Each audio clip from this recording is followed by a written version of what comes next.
I don't know. Why don't you bring him in? Okay. As come on in. We're happy to be joined by again we had former mayor, the honorable former mayor Bill Steinberg on Friday, and now we welcome in the honorable mayor, which I think is most important as we introduce this guy. Former attendee of Winston Churchill Junior High. Yeah. Mm-hmm. Which I went to, Derek Lee went to. I mean, it's a you're moving down that list. I honestly I'm near the bottom, if not at the bottom. The honorable Kevin McCarty joins us. Mr. Mayor, it's Dave, it's Jason. Good morning. How are you? Good morning. Great to be here. Big day, and I want to get this out of the way. The elephant in the room, Mr. Mayor, is a big part of mayoring is not just the sports stuff or this stuff or that stuff. There's a lot of stuff that goes on, but when Golden One Center was approaching, there were 2 no votes on that final vote. You were one of them. You and I don't want to put words in your mouth, but the deal for whatever reason, which I'm sure we'll talk about here, it was not to your liking or not enough to your liking. Now tonight, a big vote, Sac Republic, the stadium, the development, everything. And you're a big proponent of this. I find that incredibly interesting. And I was just curious, so we can just go right to it. What goes from you being a no vote on the Golden One Center vote to being such a strong proponent and yes vote of what's happening tonight? Well, first of all, thanks, Dave and Jason, for having me on. And boy, Dave, you get right at it. The first 10 seconds. No, hello, good morning. What's going on? I said you're a Winston Churchill guy. It's okay. One more thing. I want to talk about this vote, too. I'm an El Camino High School guy, too, and where my teammate was Derek Lee in baseball. So, look, I grew up here in Sacramento playing youth soccer, flag and Pop Warner tackle football, baseball. I'm a sports guy. I played baseball in high school. I wasn't any good. I ended up being a politician, and Derek Lee ended up being a 15-year major leaguer. Mm-hmm. So I'm not like an anti-sports guy. I remember going to my first Kings game when they came here when I was in middle school. I was at the 2002 Western Conference Finals. It still pains me when Mike Bibby hit the clutch shot in Game 5, went back and lost 6, and we lost it in 7. So I'm a Kings guy. I'm a sports guy. But at that time, I just thought my job as a city council member wasn't as a fan. It was as a steward of the public money. And, I've always been kind of leery of these subsidies across the country. I've read the book Field of Schemes and how cities just get fleeced. And I just want to make sure it's in the best interest. And the Kings have done an amazing job turning around that dead mall in downtown Sacramento. That arena is beautiful. I give it to that. I go and support it. I go to Kings games, consciousness and that. But Dave, I went back and looked recently because I was curious. I looked at the vote in 2013 and I voted no. And here's kind of what I said. The question I said, what many cities say is, what if the revenues don't pencil out? Who should be the backstop if it doesn't pencil out? The team or the city of Sacramento? And I wanted the team because on many of these deals, the city is left holding the bag when the rosy projections don't pencil out. And literally, we're voting on it tomorrow night, not tonight, Dave. And so tomorrow night, God, you're so right. Tomorrow we vote at 2:00 on the stadium, soccer stadium, and we vote at night on the budget. And one of the holes in our budget, literally, we have to pay about $4 million a year to the Wall Street bondholders because the revenues did not pencil out, and we're the ones on the backstop. So I always look at these things differently. Several years ago when Darrell Steinberg was mayor, he asked me if I would consider supporting this one, and I did. This early idea, and in large part because there is minimal risk to the city of Sacramento. There's no risk to the general fund. This is going to pencil out, I'm certain it is, but for some reason it doesn't for the team. They're 100% on the hook. We have nothing in the stadium. They're paying for the stadium privately. We're just focusing on building the roads and the infrastructure around there and giving essentially a tax rebate that says, hey, if you build a new stadium and development around the Railyards, as new tax revenue comes in, we will reimburse you for the roads and infrastructure that you build. So zero risk to the general fund, a good deal for taxpayers, a win-win all around.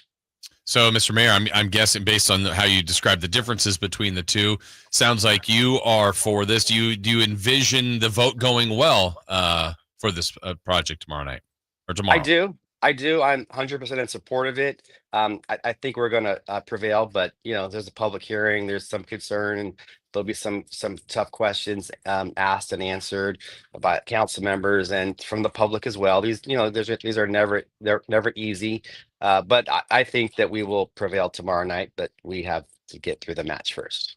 So, coming from the guy that said the vote was tonight, so take that IQ here with a grain of salt. As I understand it, as you said, the city is, this is being done privately, and the infrastructure is basically, for lack of, I'm trying to layman's terms this, it's being fronted, and that is being paid back through property tax that wouldn't, what is an EIFD, that wouldn't be there, the revenue wouldn't be there without this being built. This site that has been a blight on the front porch of our city. We now add again to the landscape and the way the city looks, just creating that district and extending it out. I know there's always opposition to stuff, Kevin, but when you're the guy now, I know you're just one vote, but you're the seat of power. I'm not asking you to make their case, but just as a philosophy, I don't understand how anybody could be against this. I know I'm biased. I know I'm a sports guy. I just don't understand why you would want to hold back, and how difficult is that for you in your spot to try to hear, try to listen, but also say, okay, great, but we got to move on with this city and its growth. Yeah, I'm always a contrarian, hence my arena vote 13 years ago. So I always like to look at both sides. And I guess the opposition of this side would say, yeah, we are going to forego about $90 million in property tax money over the next 30 years, which is not insignificant. In fact, we're facing a deficit. That's money that could go higher services and police officers. And also we're going to pay for some of the public safety costs in the early years when there's game nights. So there is a risk. I think it's a minimal risk because this land has been vacant for decades. There's a reason no one's developing in the Railyards, because it costs so much to build out there where there's nothing currently, no roads, no sewer, no water, no infrastructure. That's why it's laid vacant. And if you didn't do this project, it would probably still vacant for a long time. But the opponents are saying, oh, that's not true. If you did nothing, they'd still develop out there, and then you generate all these property tax revenues. And we've gone backwards and forwards. And again, this plan's been on the books for decades. Literally when I was a council member and 20 years ago, we voted on the Railyards plan and thought, oh, it's going to happen one day. And 20 years later, even after the state gave $150 million to build those roads out there, which you can see going on I-5, towards Natomas, you can see those roads have been there for over a decade now, still hasn't been much built out there. So sometimes you need to have a little bit of a public-private partnership to spur development. And that's what I say too. Yeah, we will be foregoing property taxes for several decades while this is built, but all the development around there will get all the tax revenue from those projects for property tax. Plus we'll get all the sales tax revenue from this project, the music venue. And if there's a hotel out there, the same thing. So this I think is an investment. Sometimes cities need to make investments, and this is, again, a fair one. No risk to the general fund. I think a very, very good deal for taxpayers. And it sure seems like it would promote more growth, which we've seen so much of that in this city and the region around. And a lot of it, Mr. Mayor, has been around sports. We talked about the arena for the Kings. If this happens with the music venue like you're referring to, where do you see this all going? And not just this project, but potentially, I don't know, 10, 15 years, just how much more growth we can have that's hubbed around sports, but also some of these other things for the community. Well, look, as I said earlier, we're voting on the budget tomorrow night too, and we're at $40 million in cuts we need to address. We're going to make some tough decisions and eliminating some programs in the city. Keeping core public service like public safety and youth parks programs intact, but Really, we need to grow our economy. That's how you get out of a budget problem, is how do we grow our economy? And that means more commerce, activity. And I view a big piece of that sports. Sports is just, look, Sacramento's a crazy sports town.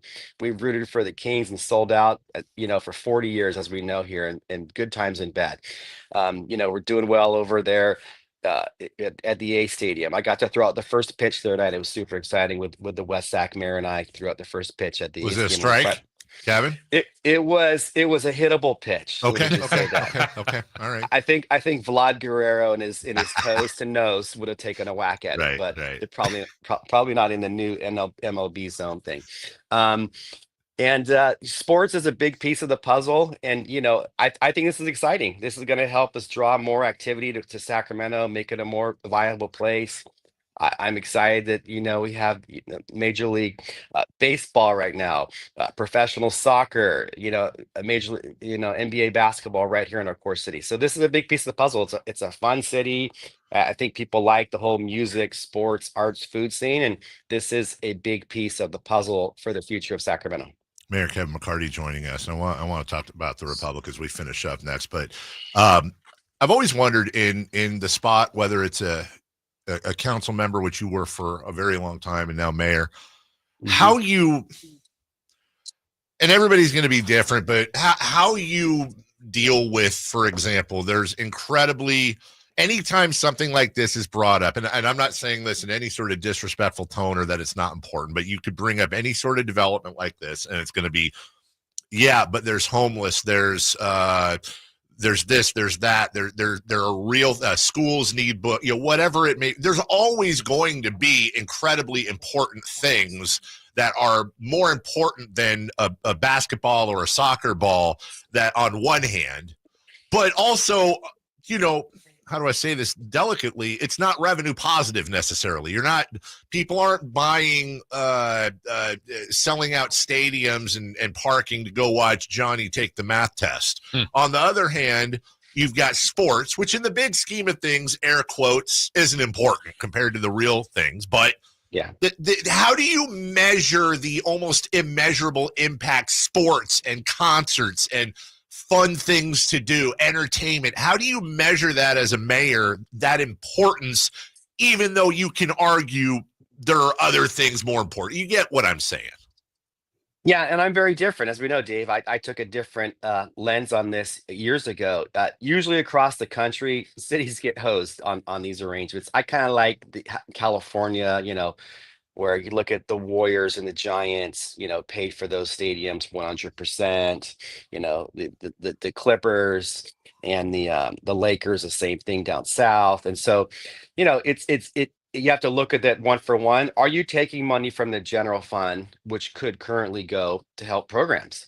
And that's one of the arguments the opposition's making is, hey, city faces a $40 million deficit. The subsidy is going to be $90 million over 30 years. And so that's 90 million that we could use today to balance the budget, which is 100% false. As we said, this money doesn't exist. This money will be generated over the next 30 years only if there's a major development, which increases property tax in this area. So, I think you have to look at it for what it is.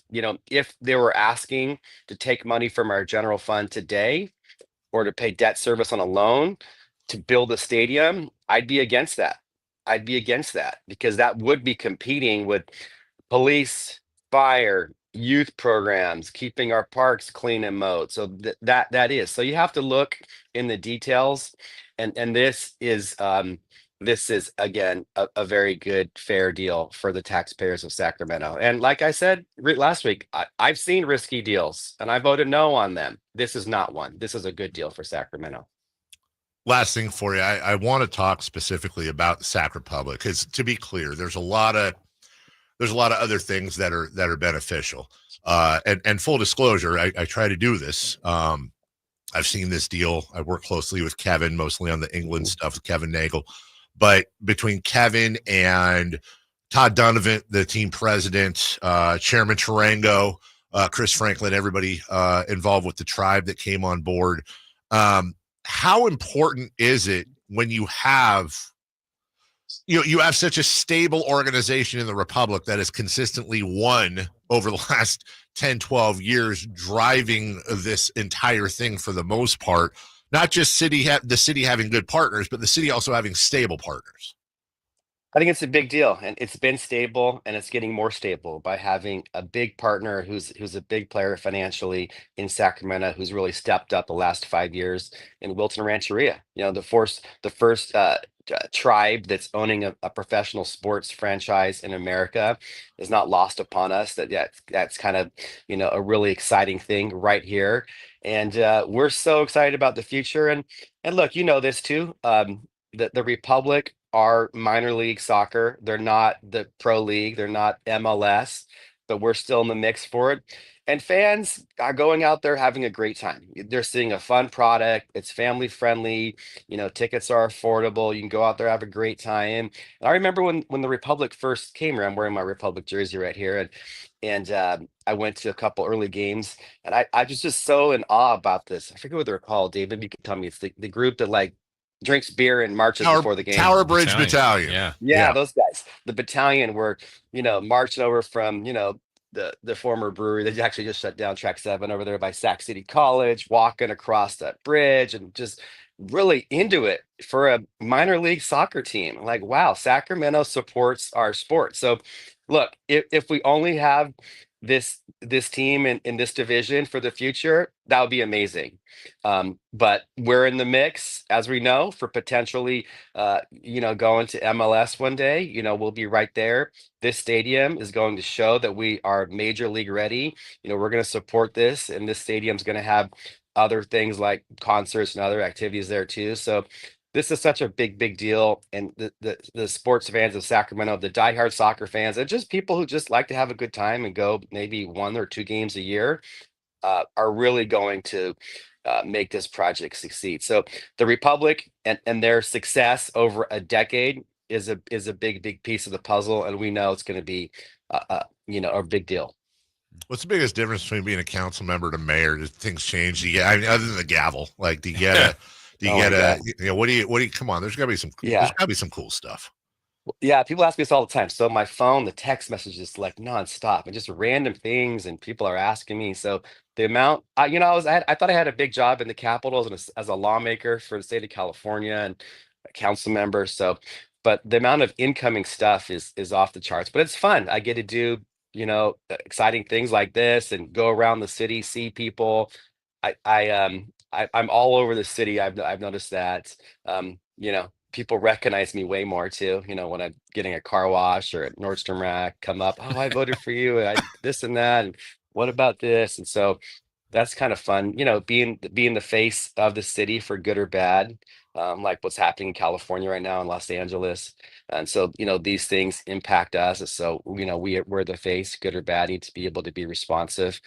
But it's an exciting job.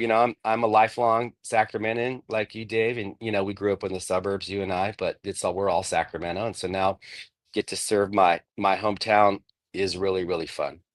Why do you not have? Dude, you have the same cell phone you've had for years. Why don't you have like a mayor phone? Mayor phone. You got like hotline. You got a Kevin phone and honorable mayor phone. Well, you got to split that up, bro. I thought about it, and that's probably why my phone does blow up, because everyone has my phone number for the last 25 years, but it doesn't get exploited that much. Okay. And maybe I will have to do that, but right now I'm trying to be a normal mayor. So right.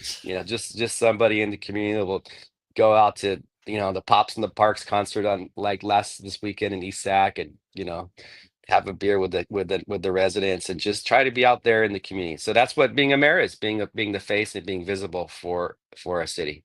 Last thing, you had me thinking when we first talked about this. So let me see here. So Sean Cotton, Shane Sullivan, I'm trying to think of some other, Elisa Gonzalez, actually. Yeah. I'm trying to think of the class, Matt Myers. Lots of Churchill, not Lisa, but a lot of Churchill too. Mm-hmm. I know you were quite a bit older than me. Yeah, quite a bit. Quite wow. What year did you graduate, Dave? Well, I was a high school dropout, let's be clear, but I would have graduated class of 93. Okay, well, exactly. So I was class of 90, so you would have been a freshman when I was a senior. Yeah. And just so you know, you and I had this in common. We talked about it. I ended up flunking out of El Camino my senior year, had to go over to Winterstein Adult School Yes, and get my high school diploma through adult education, which that's I right. love. But I remember those names. They were the same year as Derek Lee, 93, and Mhm. I missed TV Lisa by 1 year. But of course, we all Yeah. know TV. We all know TV Lisa. Oh, and then what's her name? The Jessica Chastain, the Academy Award Yes. winner. Yeah. Yeah. Yes. El Camino Yes. turned out. I mean, I was a Rio Yeah. Americano guy, but El Camino turned out. The Eagles turned out quite a few. And there we go. Look at that. See, I completely forgot that conversation. This is. I know we got to go. This is like 4 years ago. Speaking of Nagel, he was getting some sort of thing at Sac State, Right. and Mhm. I don't want to get too much more specific here because I don't want to blow the mayor up. But I'm Mhm. I'm walking to this building off campus, and I'm just walking there to go, and all of a sudden I say, "Hey!"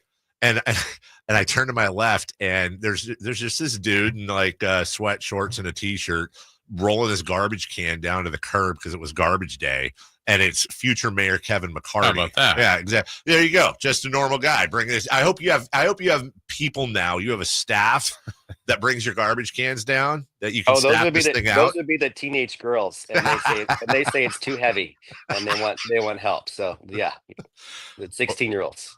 Well, look, I'll see you tomorrow. Well Yes. done. And look, we've been talking about it for a while. We finally got out of the way. You've made your first appearance, and we appreciate the time. I know it won't be the last. And thank you for everything you've done on this. You know, we're big honks for the city. We want nothing but the best for Mhm. the city, and you and the council and all the councils and Kevin and the tribe and everybody involved. Big fans of the city developing. So thumbs up and good luck tomorrow. Thank you. It's a big day, and we hope we get a great vote tomorrow night, and then we're looking to break ground this summer within a few weeks. And break ground this summer means we can have it ready in 2 years. So this is a big deal for sports fans, for the city of Sacramento economic development, and just overall boosterism for Sacramento. So we're excited. See Well, you tomorrow. when we get Awesome. off, I'm going to have you text me your home address because one other note, the mayor has been doing quite well at holding his phone. Yeah, at very levels. impressively. Right. I'm going, as you know, I like sometimes you go on a show and you get like a watch or something. I'm Yeah. sending you a stand that you can just throw your phone in, because I know this won't be the last one you do. So No. so those forearms don't have to burn at the end of the day. I actually have one, but I couldn't get to it in time. But so we're good though. Thank you.